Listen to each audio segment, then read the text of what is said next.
നമുക്കറിയാം ജോലി സ്ഥലത്ത് എല്ലാവരുമായി നമുക്ക് ഇഷ്ടപ്പെടണമെന്നില്ല, അവരുടെ പെരുമാറ്റങ്ങൾ ഇഷ്ടപ്പെടണമെന്നില്ല.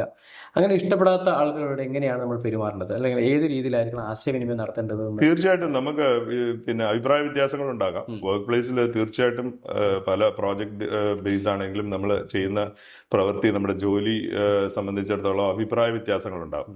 അതെങ്ങനെ കമ്മ്യൂണിക്കേറ്റ് ചെയ്യുന്നുള്ളതാണ് ഇമ്പോർട്ടന്റ്. അപ്പൊ ആദ്യമായിട്ട് ഞാൻ പറഞ്ഞല്ലോ, നമ്മൾ പൊളൈറ്റ് ആയിട്ട് സംസാരിക്കുക. അത് മാത്രമല്ല, നമ്മൾ മറ്റൊരു ഇഷ്യൂ ഞാൻ കണ്ടിട്ടുള്ളത് സർക്കാസമാണ്. അത് നമ്മൾ കളിയാക്കുക എന്ന് പറയും.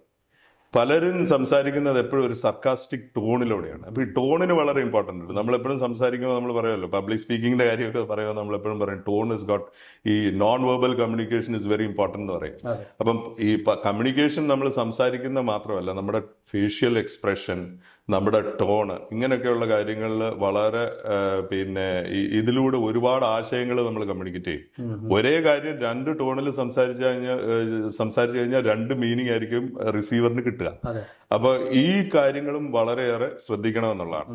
അപ്പൊ ഇഷ്യൂസ് ഉണ്ടാകുന്നത് വളരെ പിന്നെ കോൺക്രീറ്റ് ആയിട്ടും വളരെ റെസ്പെക്ട്ഫുള്ളും ആയിട്ടും മിതമായ ടോണിലും നമ്മൾ സംസാരിച്ച് അതിന് സൊല്യൂഷൻ കണ്ടെത്തുക എന്നുള്ളതാണ്. സാധാരണ രീതിയിൽ ഒരു ഇഷ്യൂ ഉണ്ടായി കഴിഞ്ഞാൽ അത് പിന്നെ എരുതിയിൽ എണ്ണ ഒഴിക്കുന്ന മാതിരി അത് കത്തിക്കയറാൻ നോക്കാണ്ട് അത് എങ്ങനെ how to find a solution എന്നുള്ളതിനെ പറ്റിയാണ് നമ്മൾ ആദ്യം ആലോചിക്കേണ്ടത് എന്നുള്ളതാണ്.